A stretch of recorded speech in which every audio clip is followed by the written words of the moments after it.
empieza Carlos. ¿Empiezo yo? ¿Me escuchan así? No. Bueno, buenas tardes. Bueno, para cerrar la jornada del día de hoy, vamos a rendir el homenaje al maestro Mario Alberto Portela. De los datos que busqué y recaudé en internet fueron los siguientes, ¿no? Fue un destacado jurista argentino, porteño de nacimiento y marplatense por adopción desde 1969. Comenzó su carrera como abogado y rápidamente se vinculó al sistema judicial de Mar del Plata. Pero de su carrera profesional, buscando en la web, encontré lo siguiente. Era secretario judicial desde los años de 1969 a 1979. Tras recibirse como abogado, trabajó en un juzgado penal de justicia provincial. Duró un tiempo por fuera del Poder Judicial entre 1979 y 1994. Pasó esa etapa sin ocupar cargos dentro del sistema judicial.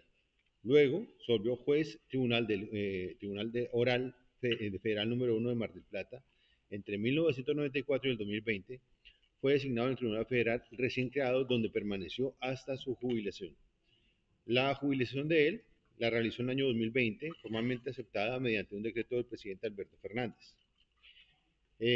Realizó o hace parte de ese activismo judicial de los derechos humanos, juicios por delitos de lesa humanidad, fue un actor clave en los fallos de juicios por la verdad y por delitos de lesa humanidad. Tras el fallo de la Corte Interamericana, trabajó en causas emblemáticas como la Subzona 15, el Circuito Camps, Unidad Penal 9 de La Plata y Monte Peloni.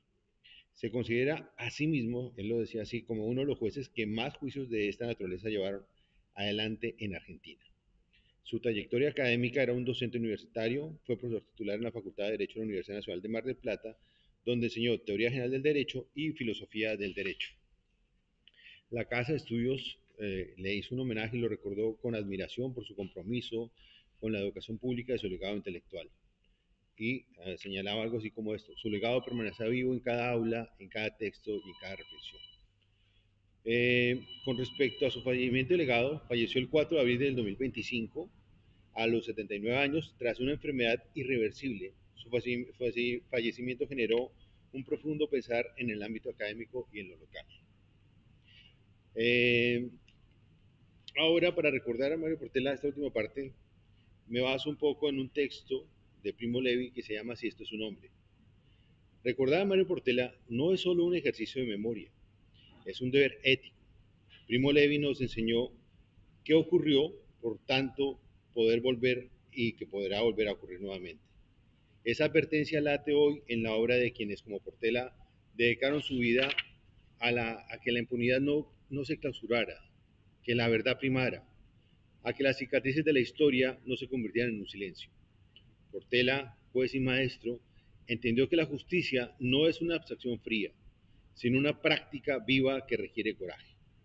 En los juicios por delitos de lesa humanidad, supo que cada testimonio era un fragmento de dignidad rescatada, que escuchar y juzgar era también restituir a la humanidad allí donde la barbarie la había negado.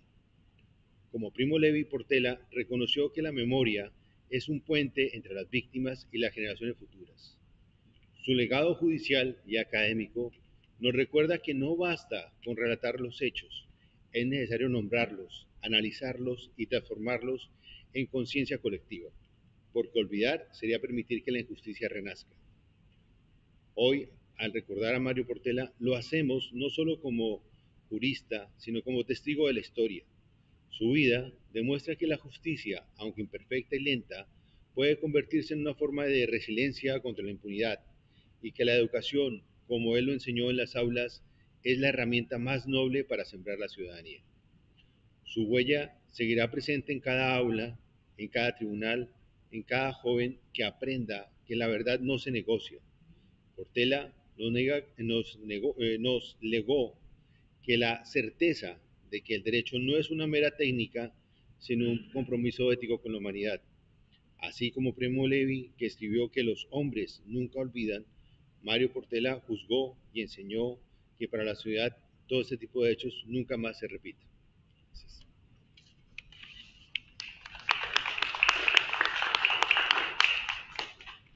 Bueno, este homenaje estaba pensado de otra manera, entonces habíamos pensado que el doctor Juan Carlos Blasic hablara de la lucha por los derechos humanos de Portela, que Paula Muniagurria hablara de la parte académica y yo iba a hablar un poquitito de la filosófica y de su pensamiento. Pero como todo puede salir mal, entonces Paula Muñagurria no pudo estar y Blasic considera que el día de paro no tiene que venir porque es una contradicción. Entonces, como vivimos en estos días tan agitados, he quedado con lo último que vamos a hablar, que era el pensamiento filosófico y el del amigo, digamos, ¿no? Por eso el salto. Eh, yo pensaba que si esta exposición tuviera que tener un nombre, tendría que ser algo así como desacuerdos y consensos, marcos teóricos y consenso, o algo por el estilo. Porque cuando uno pierde un amigo con el que compartió tanto pensamiento tan profundo, eh, se pone a pensar qué es lo que lo unió, qué es lo que vivieron juntos, etcétera. Y yo me puse a pensar en eso. Digo, a ver, yo no tenía casi nada en común. Él era peronista, yo era radical. En la filosofía, cuando él dijo que estaba saliendo de la cárcel de la filosofía analítica, porque siempre hablaba de cárceles, salía de cárceles teóricas, yo estaba entrando, no diría con autores de la filosofía analítica o analíticos, sino con autores que se educaron con la filosofía analítica, que son Rawls, Marta Nussbaum, Amartya Sen, eh, Norman Daniels, toda esa gente. Como hoy decía Alberto, por ejemplo, hay dos grandes tradiciones en la filosofía política que son el republicanismo y el liberalismo. Adivinen. Él estaba en un lugar, yo estaba en el otro. Y, y recordemos que el liberalismo quiere decir, como hoy decíamos con Celina, ¿no? Que quiere decir libertades, quiere decir liberalismo político, ¿no? Porque como últimamente se dice liberalismo cualquier cosa, por las dudas aclaremos. No le gustaría a Portela que en su homenaje estos conceptos fueran contrariados y que fueran equívocos. Eh, entonces, con respecto a todo esto del marco teórico, eh, yo digo, bueno, empecé a pensar, porque cuando uno pierde a alguien querido, los Homo sapiens sapiens, e inclusive algunos monos, como los chimpancés, hacen lo mismo, tienen ciertos rituales para acostumbrarse, y los chimpancés y los bonomos, creo que, bonomos, ¿no? Bonobos. Los bonobos velan, ¿no? Al muerto. Y, y bueno, Thomas Nagel, que habla sobre el tema de la muerte, dice, bueno, nosotros pensamos en nosotros y en lo que perdemos, pero también está lo que se pierde el otro, ¿no? Que es, por ejemplo, poder estar acá discutiendo con nosotros. Y cuando uno piensa en qué es lo que lo une con el otro o qué le pasó, que hubo tan 25 años de seguir discutiendo ciertos temas, se encuentra con que a veces las diferencias tienen que ver con marcos teóricos. Y los marcos teóricos significan un método, una metodología, algo que hace que nosotros estudiemos a lo mejor el mismo tema, pero visto de diferentes lugares. Y eso es lo que me pasaba con este hombre. Esto, o sea, siempre estábamos en lugares distintos, pero siempre preocupados por los mismos temas. Si por mucho tiempo no nos veíamos, nos hablábamos de qué estás estudiando, siempre lo mismo. ¿Qué era esto? En realidad, lo que te une con alguien a veces es la búsqueda de la verdad. Y la búsqueda de la verdad, en serio, no en los libros de autoayuda. La búsqueda de la verdad quiere decir que no tenemos acceso a esa verdad. Como hoy decía Alberto Rodríguez, sí, porque, bueno, ¿qué sería lo moral? Y bueno, todo esto lo tenemos que seguir discutiendo. Ese es el tema. No, no podemos quedarnos. No podemos decir, bueno, acá ya tenemos una construcción institucional y esto es lo que va a ser. Ya tenemos una carta magna y con esto nos conformamos. Tenemos que seguir en la búsqueda. Pero además de la búsqueda de la verdad, es la búsqueda de la solución de los problemas. Porque los problemas los veíamos los dos iguales y a lo mejor estábamos tratando de encontrar una respuesta por diferentes marcos teóricos. Pero esos marcos teóricos tampoco eran tan, eh, eh, tan alejados unos de otros. ¿Por qué? Porque estaban en lo que uno llama el campo popular. No es que estábamos en una derechización, no éramos fundamentalistas y uno estaba en lugares completamente diferentes. Pensando en todo esto, es que me acuerdo que él prologó mi primer libro hace más de 20 años. Y, y no me acordaba qué decía realmente. Entonces lo busqué y ahí caí que en realidad todo lo que venía pensando estaba en el prólogo del libro. O sea, que uno no está tan alejado de lo que escribe 20 años antes. La convicción era. Por supuesto, van a tener que soportar que hable bien de mí, porque ya se sabe que cuando alguien prologa un libro, no habla mal del autor. Y como Portela era un tipo muy razonable, no iba a decir, oh por Dios, cómo me dieron esto y se les ocurrió publicarlo. Habla bien de mí. Y eso tenemos que saltearlo, pero en realidad lo tengo que leer porque si no pierde sentido la redacción, ¿no? Pero voy a sacar algunos párrafos. Dice, esta pésima costumbre, estaba hablando con el tema de puntos de vista diversos y estar ciego ante lo que piensa el otro, ¿no? Además de producir un cierto aburrimiento por esa permanente sensación de déjà vu que siente el lector, evita la deliberación, la controversia, el diálogo franco, para dar paso a una sucesión de argumentos contra la postura rival, cuando a esta no se le ignora desde las alturas más conspicuas. No se pretende entonces iniciar una construcción novedosa, sino la destrucción de los rivales o el hecho de que el resto de los epígonos sepan que el autor ha leído el último paper producido, si en Oxford mejor, y entonces la ciencia transforma en un ridículo juego de suma cero, con la diferencia de que aquí todos pierden sin que se pueda establecer un ganador, en lugar de convertirse en un espacio superador donde algunos o todos ganen. Claro, con esta queja no abogo por una tolerancia incondicional que se convertiría más bien en indiferencia, que permita eludir las críticas a las malas teorías, sino que en lo posible creo mejor una aproximación seria entre alternativas comunes a partir de concepciones rivales fuertes, adecuadas y consistentes.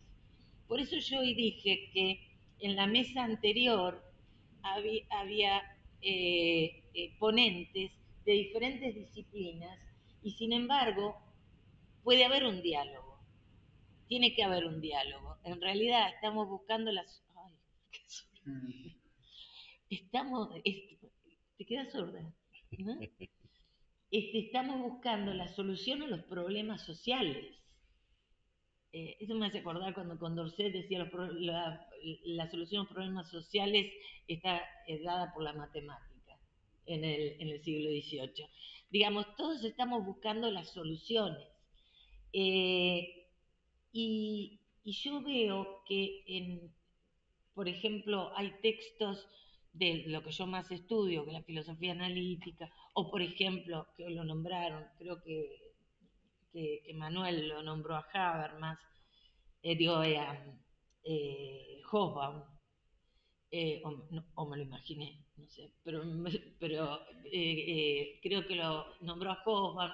Y vos ves que en los agradecimientos están todos, digamos, están agradeciéndole a Arrow, que era un matemático, a Rawls, que era un filósofo, al historiador, al teórico del derecho, y nosotros nos quedamos y nos estancamos mucho.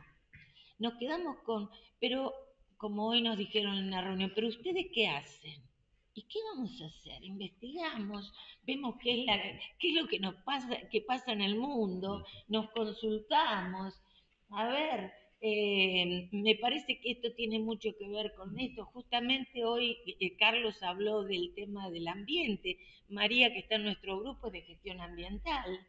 Y no nos parece raro estar hablando con alguien que tenga una carrera en gestión ambiental. Me parece que nos estamos cegando mucho y que esta es la cuestión, ¿no?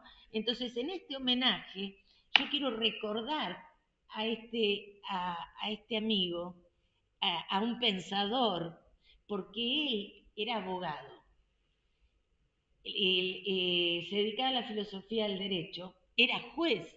Se- eh, Cuando le tocaron los juicios por la verdad, eso se convirtió, como él mismo me lo dijo, en su militancia. Le impidió hacer un montón de cosas porque él estaba obsesionado con el juicio por la verdad. El, el trayecto que él ha hecho ha sido muy importante. Entonces, eh, me parece que hay que recordar también esto del diálogo. Con Portela yo di varios seminarios hace millones de años en humanidades y me acuerdo el comentario de una vez de un alumno, tenían que preparar tema, entonces uno dice, uy, no preparé bien. No te preocupes, empezás a hablar y empiezan a hablar entre ellos, a discutir entre ellos y se olvidan de todo. Porque la cuestión era la discusión, realmente. Pero la discusión en función de, a ver, ¿te parece que esto es así? ¿Te parece que una, un aspecto donde tuvimos más discusiones con Mario Portela fue sobre el comercio sexual, porque él era abolicionista y rechazaba el comercio sexual. Además estaba en el TOF, en el Tribunal Oral Federal, por lo tanto, ahí llegaban los casos de trata. Eh, y nos pasaba que, bueno, además ya era como un juego, nos picanteábamos un poco, ¿no? Pero mira lo que dijiste en esa entrevista, ¿no? Te vi que te preguntaron eso y mira lo que vas a decir y qué sé yo. Y un día me hicieron una entrevista, me la mandan grabada, y yo hablando de las trans y las esquinas y el trabajo sexual y la regulación del trabajo sexual, etcétera. Entonces agarro, se lo mando y le digo, a ver vos, abolicionista, ¿qué decís? Tenés toda la razón del mundo. O sea, nuestros acuerdos llegaban al punto de que pasaban inclusive las mismas propias convicciones. Y esto lo voy a decir por primera vez, nunca se lo había dicho a nadie, excepto a mis hijos, que lo saben, pero muchas veces las trabajadoras sexuales que se han encontrado con vulneración de sus derechos humanos, eh, me consultaba. Yo soy profesora de filosofía política y entonces lo único que hacía era consultar a alguien, mira, ¿qué pueden hacer con esto, con otro? Yo no soy ni abogada, ni médico, ni nada. Entonces era como el puente, ¿no? Como para averiguar qué poder hacer. Y mi hombre de consulta era Portela, el que quizás después llegaba a juzgarlas, pero mirá, tienen tal problema, ¿qué pueden hacer? Que vayan a tal fiscalía, que vayan, hagan esto, esto lo enaltece, porque entonces nos lleva a la verdad de la cuestión, que es, en serio estaba buscando la verdad. no se ve empecinado en una postura, como hacemos muchas veces con los marcos teóricos, con las convicciones, con las ideologías. Muchos se convencen y después no quieren escuchar lo que dice el otro. John Stuart Mill decía en On Liberty, sobre la libertad, dice que él quiere sentarse a ver lo que dice el que piensa exactamente lo opuesto a él, para ver si lo convence. A lo mejor no lo convence totalmente, pero a lo mejor algo cambia en el pensamiento de uno. Sería muy raro, es muy raro, el otro día lo decíamos en la clase, algo te tiene que quedar del diálogo y de la interacción. Esto es lo que me parece que, que tenía en mi relación con Portela, que era en la búsqueda de la verdad en serio. Y por último, uno no quiere dejar ir a sus muertos. Quiere recordar, esto nos pasa siempre con un amigo, con un familiar, uno tiene miedo de que la gente se olvide de ellos, ¿no? Debe ser alguna reacción normal porque lo he visto mucho. Entonces, lo que yo quiero es evocarlo. Y me acuerdo que un amigo que teníamos en común, el músico turco Sanjurjo, un tiempito antes de irse él también, eh, aparece en el Facebook en un videíto en el club y dice, me parece increíble que haya justo dicho estas cosas. Acá nadie se muere, acá el que falta tuvo un asado. Y yo quiero pensar que Portela hoy tuvo un asado. Gracias.